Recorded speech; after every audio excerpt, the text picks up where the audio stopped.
ಅಪರಾಧ ಜಗತ್ತಿನ ಅನಾವರಣ. FIRಗೆ ಸ್ವಾಗತ. ನಾನು ಸಂದೀಪ್ ಮೇಲುಗಿರಿ.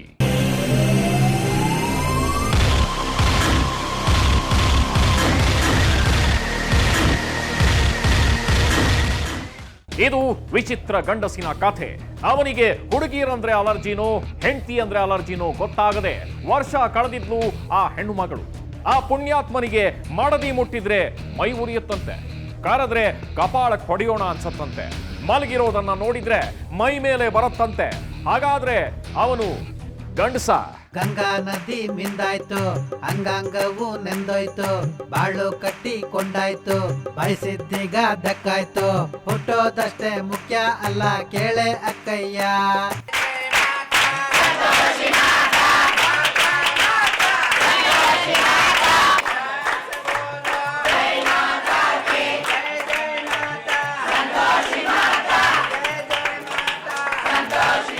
ಮೊನ್ನೆ ದಿನ ಉಡುಪಿಯಲ್ಲಿ ನಡೆದ ಕಾರ್ಯಕ್ರಮ ಇದು. ಹುಡುಗನಾಗಿ ಬದುಕೋದಕ್ಕೆ ಇಷ್ಟ ಇಲ್ಲದವನೊಬ್ಬ ಹುಡುಗಿಯಾಗಿ ಕನ್ವರ್ಟ್ ಆಗ್ತಾನೆ. ಅದಕ್ಕೆ ಮಂಗಳಮುಖಿಯರು ಸ್ವಾಗತ ಕೋರ್ತಾರೆ.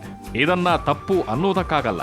ಗಂಡಸಿನ ತರ ಬದುಕೋದಕ್ಕೆ ಇಷ್ಟ ಇಲ್ಲ ಅಂದ್ರೆ ಹಿಂಗಾದ್ರೂ ಬದುಕಬೇಕು. ಇಲ್ಲ ತಮ್ಮ ಪಾಡಿಗೆ ತಾವು ಮದುವೆ ಸಂಸಾರ ಅಂತ ಹೋಗದೆ ಸುಮ್ಮನಿದ್ ಬಿಡಬೇಕು. ಹಂಗೂ ಇಲ್ಲ ಹಿಂಗೂ ಇಲ್ಲ ಅಂದ್ರೆ ಕಥೆ ಬೇರೇನೆ ಆಗೋಗತ್ತೆ. ಅಂಥ ಕತೆಗೆ ಈಗ ನಿಮ್ಮ ಮುಂದಿರೋ ಈ ಹುಡುಗ ಉದಾಹರಣೆನಾ, ಅಥವಾ ಅವನಿಗೆ ಇರೋ ಸಮಸ್ಯೆನೇ ಬೇರೇನಾ?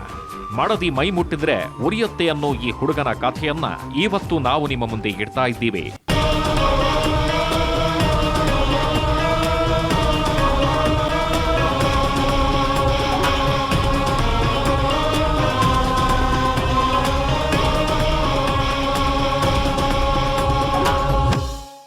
ಇಬ್ಬರು ಹೆಣ್ಣಾಗಿ ಬದುಕ್ತಾ ಇದ್ದಾರೆ ಸರ್. ಗಂಡ ಎಂತಿಲ್ಲ, ಇಬ್ಬರು ಹೆಣ್ಣು ಜೀವನ ಮಾಡ್ಕೊಂಡು ಹೋಗ್ಬೇಕು. ಆ ಥರ ಇವ್ರದ್ದು ಸ್ಟೋರಿ ಇದೆ. ತನ್ನ ಹೆಂಡತಿ ಮುಟ್ಟಕ್ಕೆ 1.5 ವರ್ಷ ಯಾವುದಕ್ಕೂ ಬೇಕಾಗಿಲ್ಲ. ಇವನು ತನ್ನ ಹೆಂಡತಿನ ಮುಟ್ಟಕ್ಕೆ ಎಷ್ಟೊತ್ತು ಬೇಕು? ಒಂದು 5 ಮಿನಿಟ್ಸಲ್ಲಿ ಪ್ರೂಫ್ ಮಾಡ್ಬೋದು. ನೀನು ಗಂಡಸ ಅಂತ ಎದುರುಗಡೆ ಈ ಅಮ್ಮ ಕೇಳ್ತಾ ಇದ್ದಾರೆ. ಸುಗನ್ಯಾ ದೇವಿ ಎದುರುಗಡೆ ವೆಂಕಟೇಶನ ನೀನು ಗಂಡಸ ಹಂಗೆ ಅಂತ ಇವರು ಮಾತಾಡುವಾಗ ಅವನಿಗೆ ಕೋಪನೇ ಬಂದಿಲ್ಲ.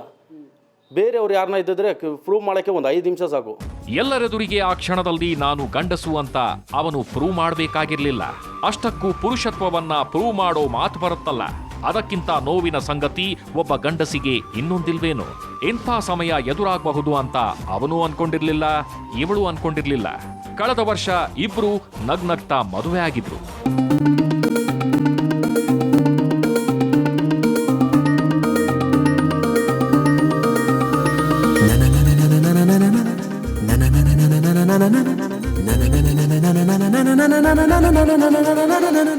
ಈ ಜೋಡಿಯನ್ನ ನೋಡಿ ತುಂಬಾ ಚೆನ್ನಾಗಿದೆ ಅಂತ ಹರಸಿದವರೇ ಹೆಚ್ಚು. ಕಳೆದ ವರ್ಷ ಏಪ್ರಿಲ್ನಲ್ಲಿ ಬೆಂಗಳೂರಿನ RK ಪ್ಯಾಲೇಸ್ ಚೌಟ್ರಿಯಲ್ಲಿ ಅದ್ಧೂರಿಯಾಗಿ ನಡೆದಿತ್ತು ಇವರ ಮದುವೆ. RT ನಗರದ ದೊರೆರಾಜು ಅಂಜಲಾದೇವಿ ದಂಪತಿ ತಮ್ಮ ಒಬ್ಬಳೆ ಮಗಳು ಸುಗನ್ಯಾ ದೇವಿಯನ್ನ ಸಾಂಬಶಿವ ಸರೋಜಾ ದಂಪತಿಯ ಮಗ ವೆಂಕಟೇಶನ ಕೈಗಿಟ್ಟು 100 ಕಾಲ ಸುಖವಾಗಿ ಬಾಳಿ ಅಂತ ಹರಸಿದ್ರು. ಆದ್ರೆ ಇವರ ಹರಕೆ ಈಡೇರ್ಲೇ ಇಲ್ಲ. ಈ ಹುಡುಗಿ ಸುಗನ್ಯಾ ಸಂಸಾರದ ಸುಖವನ್ನ ನೋಡ್ಲೇ ಇಲ್ಲ. ಮದುವೆಯಲ್ಲಿ ಕಂಡ ಗಂಡನ ನಗು ಮತ್ಯಾವತ್ತೂ ಕಾಣಿಸ್ಲಿಲ್ಲ. ಮೊದಲ ರಾತ್ರಿ ಅಂತ ಶಾಸ್ತ್ರ ಮಾಡಿದ್ರಾದ್ರೂ ಅವನು ಅವಳನ್ನ ಮುಟ್ಲಿಲ್ಲ. ಹಾಗಾದ್ರೆ ಅವನಿಗೆ ಈ ಮದುವೆ ಇಷ್ಟ ಇರ್ಲಿಲ್ವಾ ಅಂದ್ರೆ ಹಂಗೂ ಇಲ್ಲ. ಅವನೇ ಮಾತಾಡಿ ಒಪ್ಕೊಂಡ ಮದುವೆ ಅದು. ಅವನು ಇಷ್ಟಪಟ್ಟೆ ಮದುವೆ ಮಾಡಿದ್ದು. ಎಂಗೇಜ್ಮೆಂಟ್ ಮುಂಚೆ ಬಂದಿದ್ದ ನನ್ನ ಹತ್ರ ಮಾತಾಡೋಕ್ಕೆ. ನನಗೆ ಇಷ್ಟ, ನಿನಗೆ ಇಷ್ಟ ಅಂತ ಕೇಳಕ್ಕೆ ಬಂದ. ಸೇರಿ ನಾನು ಒಪ್ಕೊಂಡೆ. ಅವನು ಅವನಿಗೆ ಇಷ್ಟ ಅಂತ ಒಪ್ಕೊಂಡ. ಮದುವೆನೇ ಆಯಿತು. ನಮ್ಮ ಮನೆಯಲ್ಲಿ 20 ಡೇಸ್ನಲ್ಲಿ ಇದ್ದ. ಇಲ್ಲಿ ಚೆನ್ನಾಗಿದ್ದ. ಅವ್ರ ಮನೆಗೆ ಹೋದ ತಕ್ಷಣ ಸ್ಟಾರ್ಟ್ ಆಯಿತು ಅವನದು ಪ್ರಾಬ್ಲಮ್ಮು. ಫಸ್ಟೇ ನೈಟೇ ನಡೆದಿಲ್ಲ. ಆಮೇಲೆ ಸರಿ ಅವ್ನ ಮನಸ್ಸು ಏನೋ ಪ್ರಾಬ್ಲಮ್ ಅಂತ ನಾನು ತಿಳ್ಕೊಂಡೆ. ಸರಿ ಹೋಗುವಾಗ ಸರಿ ಆಗ್ಬಿಡುತ್ತೆ ಅಂತ ನಾನು ಸಂಸಾರ ಮಾಡ್ಕೊಂಡು ಹೋಗ್ತಾ ಇದ್ದೆ. ಮೊದಲ ರಾತ್ರಿಲಿ ಗಂಡ ಜೊತೆಯಾಗ್ಲಿಲ್ಲ ಅಂತ ತಕ್ಷಣ ಏನೇನು ತಪ್ಪು ಕಲ್ಪನೆ ಮಾಡ್ಕೊಳ್ಳೋದು ಸರಿಯಲ್ಲ. ಕಾಯೋಣ ಅಂತ ಸುಗನ್ಯಾ ಕಾಯ್ತಾ 3 ತಿಂಗಳು ಕಳೆದಿದ್ಲು. ಆಗ್ಲೇ ಅವಳಿಗೆ ವೆಂಕಟೇಶನ ಮೊದಲ ಮದುವೆಯ ಬಗ್ಗೆ ಗೊತ್ತಾಗಿ ಅದೊಂದಿಷ್ಟು ರಗಳೆ ಆಗಿತ್ತು. ಮದುವೆ ಮಾಡಿ 1 ವರ್ಷ 1 ತಿಂಗಳಾಯ್ತು ಸರ್. ತಿಂಗಳಾಗಿದ್ಮೇಲೆ 3 ತಿಂಗಳಾಗಿದ್ಮೇಲೆ ಅವರು ಊರಿಗೆ ಕರ್ಕೊಂಡು ಹೋದರು. ಊರಿಗೆ ಕರ್ಕೊಂಡು ಹೋಗುವಾಗ ಏನೋ ಹೇಳಿದ್ದಾರೆ ಅವ್ರಿಗೆ. ಫಸ್ಟ್ ಒಂದು ಮದುವೆ ಆಗಿದೆ, ನಿಮ್ಗೆ ಗೊತ್ತಾನು ಹೇಳಿದರು. ಯಾರು ವೆಂಕಟೇಶ್ ಅವರು ಅತ್ತಿಗೆ ಹೇಳಿದ್ರು. ಹೇಳಿದ ಮೇಲೆ ಅವರು ಬಂದು ನಮ್ಮ ಮಗಳು ಏನೋ ಕೇಳಿದಾರಂತೆ ಅವಳನ್ನ. ಯಾಕೆ ಇದು ಮದುವೆ ಮಾಡಿದ್ದೀರಾ, ಸುಳ್ಳು ಮಾಡಿ ಮದುವೆ ಮಾಡಿದ್ದೀರಾ, ನನಗೆ ಯಾಕೆ ಹೇಳ್ಬಾರ್ದು ಅಂದ್ಬಿಟ್ಟು ಹೇಳಿದಾರಂತೆ. ಅದು ಆ ಮಾತು ಅವನಿಗೆ ಹಿಡ್ದಿಲ್ಲ. ನೀ ಈ ಥರ ಮಾಡ್ತಾರೆ, ನಿನಗೆ ಯಾರು ಹೇಳಿರೋದು, ನಿನಗೆ ಬೇಕಾಗಿಲ್ಲ ಅಂದ್ಬಿಟ್ಟು 3ನೇ ತಿಂಗಳಲ್ಲಿ ಅಮಾವಾಸ್ಯೆ ದಿವಸ ಬಂದು ಮನೇನ ಹತ್ರ ಬಿಟ್ಬಿಟ್ರು. ಕೂತ್ಕೊಂಡು ನಿನ್ನ ಮಗಳು ಸರಿ ಇಲ್ಲ, ಮಾತಾಡೋದು ಸರಿ ಇಲ್ಲ ಅಂದ್ಬಿಟ್ಟು ಕೂತ್ಕೊಂಡು ತೊಗೊಂಡು ಬಂದು ಬಿಟ್ಬಿಟ್ರು.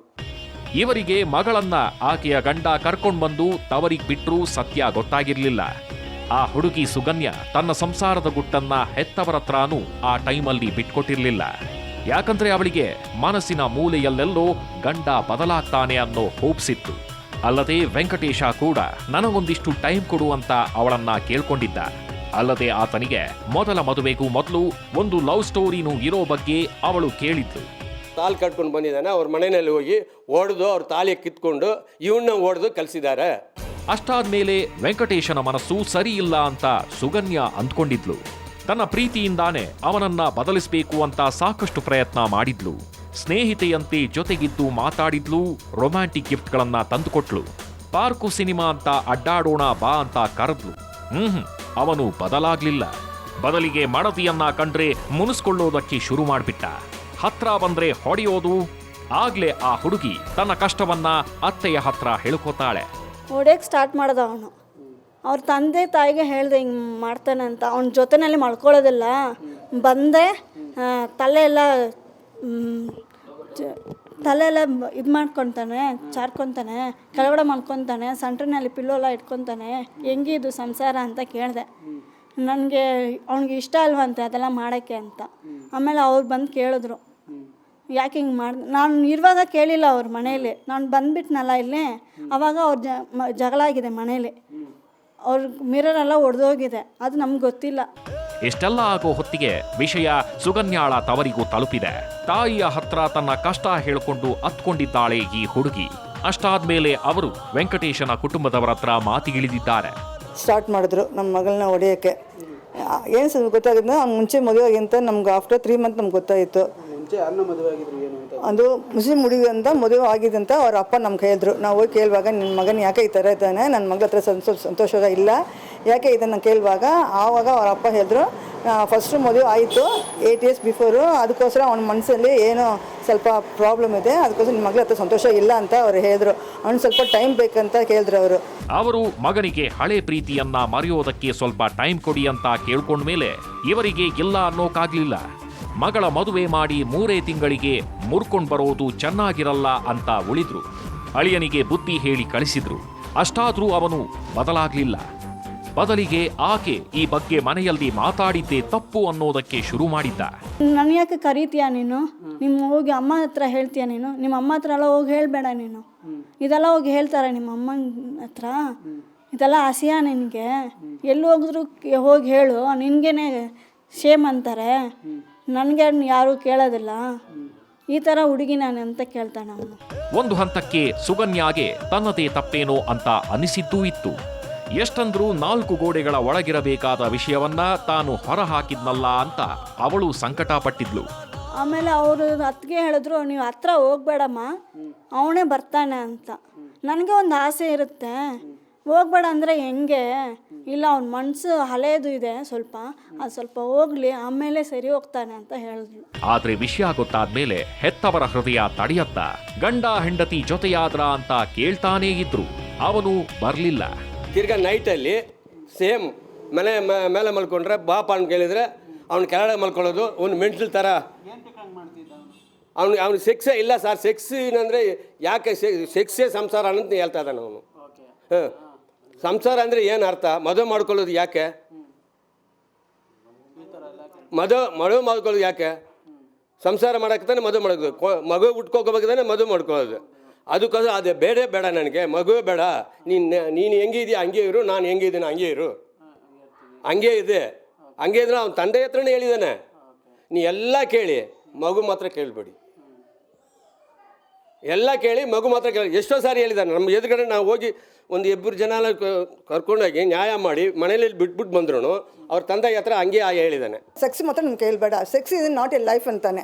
ನಾವು ಏನು ಕೇಳಿದ್ರು ನನ್ನ ಹತ್ರ ಅದೇ ಹೇಳ್ತಾನೆ, ಅವ್ರ ಅಮ್ಮಪ್ಪ ಅದೇ ಹೇಳ್ತಾನೆ, ಬೇರೆಯವ್ರು ಯಾರು ನ್ಯಾಯ ಮಾಡಕ್ಕೆ ಬರ್ತಾರಲ್ಲ ಅವ್ರ ಹತ್ರ ಹಂಗೆ ಹೇಳ್ತಾನೆ, sex is not a life. ಇವನು ಗಂಡ ಹೆಂಡತಿ ಸೇರೋದೇ ಜೀವನ ಅಲ್ಲ ಅಂತಾನೆ. ಅವರು ಮದುವೆ ಮಾಡೋದೇ ಅದಕ್ಕಲ್ವಾ ಅಂತಾರೆ. ಅದರ ನಡುವೆ ಸುಗನ್ಯಾಳೆ ಒಂದು ನಿರ್ಧಾರಕ್ಕೆ ಬಂದಿದ್ಲು. ವೆಂಕಟೇಶ ತನ್ನನ್ನ ಪ್ರೀತಿಯಿಂದ ನೋಡ್ಕೊಂಡ್ರೆ ಸಾಕು, ಅವನಿಗೆ ಅದಿಷ್ಟ ಇಲ್ಲ ಅಂದ್ರೆ ಬೇಡ ಅಂತ ನಿರ್ಧರಿಸಿದ್ಲು. ಆದ್ರೆ ಅವನು ಅವಳನ್ನ ಸ್ನೇಹಿತೆಯ ತರಾನು ನೋಡ್ಲಿಲ್ಲ. ಪ್ರೀತಿನೇ ಇಲ್ಲ, ಒಂದು ಹೆಂಡತಿ ಹತ್ರ ಒಂದು ಪ್ರೀತಿನೇ ಇಲ್ಲ. ಒಂದು ಮಾತಾಡೋದು, ಒಂದು ಎಲ್ಲ ಕರ್ಕೊಂಡು ಹೋಗೋದು ಅದನ್ನು ಕೇಳಿದೆ. ನನಗೆ ಅದು ಬೇಡ, ಒಂದು ಪ್ರೀತಿನ ಮಾತಾಡು, ಇಲ್ಲಾಂದ್ರೆ ಕರ್ಕೊಂಡು ಹೋಗು ಅಂತ. ನಡ್ಕೊಂಡೇ ಇಲ್ಲ ಅವನು. ಗಾಡಿನಲ್ಲಿ ಹೋಗಿದ್ರೆ ಯಾಕೆ ಮೇಲೆ ಕೈ ಇಕ್ತೀಯ, ನನಗೆ ಮೈಯೆಲ್ಲ ಒಂಥರ ಆಗ್ತದೆ, ಮುಟ್ಬೇಡ ನನ್ನನ್ನು. ಈ ಥರ ಆದಾಗೆಲ್ಲ ಜಗಳ ರೋಡ್ನಲ್ಲೇ ಎಲ್ಲೋ ಪಾರ್ಕ್ ಕರ್ಕೊಂಡು ಹೋಗ್ದ, ಜೊತೆ ನನ್ನ ಬರಬೇಕು, ಜೊತೆನಲ್ಲಿ ಬರೋಲ್ಲ. ಅಲ್ಲಿ ಅವ್ನು ದೂರ ಹೋಗ್ತಾನೆ, ನಾನು ಹಿಂದೆ ಹೋಗ್ಬೇಕು. ಸರಿ ಹತ್ರ ಹೋಗೋಣ ಅಂದರೆ ಏನು ಹತ್ರ ಬರ್ತಾ ಇದೆಯಾ ನೀನು, ಅಲ್ಲೇ ಹೊಡಿತಾನೆ ನನ್ನನ್ನು. ಮಡದಿ ಮುಟ್ಟಿದ್ರೂ ಮೈ ಉರಿಯತ್ತೆ ಅನ್ನೋನ ಜೊತೆ ಅವಳಾದ್ರೂ ಹೆಂಗಿರ್ಬೇಕು?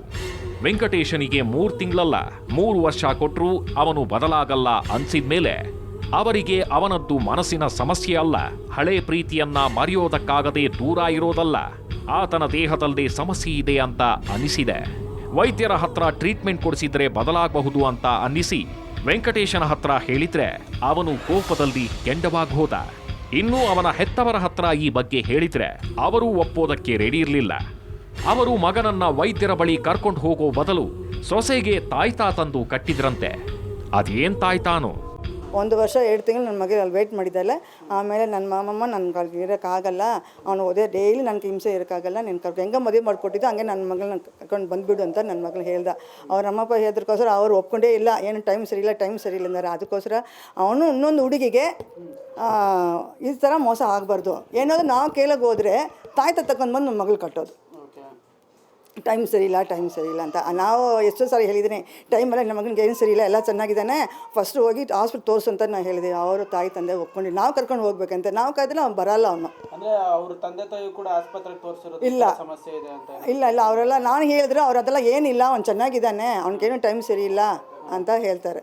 ನಾವು ಓಪನಾಗಿ ಕೇಳಿದ್ದೀವಿ, ನಿನ್ನ ಮಗ ಈ ಥರ ನನ್ನ ಮಗಳ ಥರ ಇದ್ದಾಳೆ, ಇನ್ನೂ ನಾನು 1 ವರ್ಷ 2 ತಿಂಗಳು ನನ್ನ ಮಗಳ ಥರ ಇದ್ದಾಳೆ ನಿನ್ನ ಮಗನಲ್ಲಿ. ಮನೆಯಲ್ಲಿ ಊಟ ಮಾಡೋಕ್ಕೆ ಪಾತ್ರೆ ತೊಳೆಯೋಕ್ಕೆ ನನ್ನ ಮಗಳು ನೀನು ಸರ್ವೆಂಟ್ ಇರಬೇಕಂದ್ರೆ ನಾನು ಹಾಲು ಇಡ್ತೀನಿ ನಿನ್ನ ಮನೆಗೆ, ನನ್ನ ಮಗಳನ್ನ ಎಂತಿ ಥರ ನೋಡ್ಕೊಳ್ಳಪ್ಪ ಅಂದ್ರೂ ಅವನು ಒಪ್ಕೊಂಡಲ್ಲ. ನಾನು ಎಂತಿ ಥರ ನೋಡಲ್ಲ, ನೀನಾರು ನಾನೇ ಇರ್ತೀನಿ, ಇರು ನನ್ನ ಮನೆಯಲ್ಲಿ, ನಾನು ಇನ್ನು ಸುಖ ಮಾಡಿ ಏನು ನಾನು ಕೊಡೋಕ್ಕಾಗಲ್ಲ ಅಂತಾನೆ. ಈ ಮಧ್ಯೆ ಒಂದ್ಸಾರಿ ಕಡೆಯ ಪ್ರಯತ್ನ ಅಂತ ಸುಗನ್ಯಾ ಒತ್ತಾಯಪೂರ್ವಕವಾಗಿ ಆತನನ್ನ ತಪ್ಕೊಂಡಿದ್ಲು. ಅಷ್ಟೇ, ಆವತ್ತು ಅವಳು ಸಾಯ್ಲಿಲ್ಲ ಅನ್ನೋದೇ ಸಮಾಧಾನ. ಸೆಕ್ಸ್ ಮಾಡಿ ನಾನು ಕೇಳಬೇಡ ಅಂತ ಹೇಳ್ತಾನೆ. ಇದು ಕೇಳುವಾಗ ಅವನು ಹೊಡೆಯೋಕ್ಕೆ ಸ್ಟಾರ್ಟ್ ಮಾಡ್ತಾನೆ. ಕೈ ಮುಟ್ರೆ ಹೋದೆ, ಕಾಲ ಇದು ಮಾಡಿದ್ರೆ ಹೋದೆ, ಚಪ್ಪಲ್ ನನ್ನ ಮಗಳನ್ನ ಹೊಡೆಯೋದು, ಹೊಟ್ಟೆ ಮೇಲೆ ಇನ್ನು ಸೆಕ್ಸನ್ನೇ ಬೇಕಂತ ನನ್ನ ಮಗಳನ್ನ ಹೊಟ್ಟೆ ಮೇಲೆ ಹೊಡೆದಿದ್ದಾನೆ. ಎಲ್ಲ ಆಯಿತು, ಹಾಸ್ಪಿಟ್ಲೆಲ್ಲ ಹೋಗಿ ತೋರಿಸ್ಕೊಂಡು ಬಂದು ಅವ್ರ ಅಮ್ಮ ನೋಡು ನನ್ನನ್ನು ಕರೆದ್ರು, ನಾನು ಬರೋಕ್ಕಾಗಲ್ಲ, ನಿನ್ನ ಮಗನ ಮಾಡೋ ತಪ್ಪು ನೀನೇ ಹೋಗ್ಬೇಕಂತ ಅವ್ರ ತಾಯಿನ ಕಳಿಸಿದ್ದೀನಿ ಹಾಸ್ಪಿಟಲ್ಗೇನೋ ನಿಮ್ಮ ಸೊಸೆ ನೀವು ನೋಡ್ಕೊಳ್ಳಿ ಅಂತ ಕಳಿಸಿದ್ರು. ಆದ್ರೆ ಮಗಳನ್ನ ಹಾಗೆ ಬಿಡೋದಕ್ಕಾಗತ್ತಾ? ಅಳಿಯನಿಗೆ ಹೇಗಾದ್ರೂ ಮಾಡಿ ಟ್ರೀಟ್ಮೆಂಟ್ ಕೊಡಿಸೋ ತರ ಆಗ್ಬೇಕು. ಅಷ್ಟಾದ್ಮೇಲೆ ಮಗಳನ್ನ ಕಳಿಸ್ಬೇಕು ಅಂತ ತವರಿಗೆ ಕರ್ಕೊಂಡ್ ಬಂದಿದ್ರು. ಆ ನಂತರ ನಡೆದಿದ್ದು ವಿಭಿನ್ನ ಪ್ರಯತ್ನ.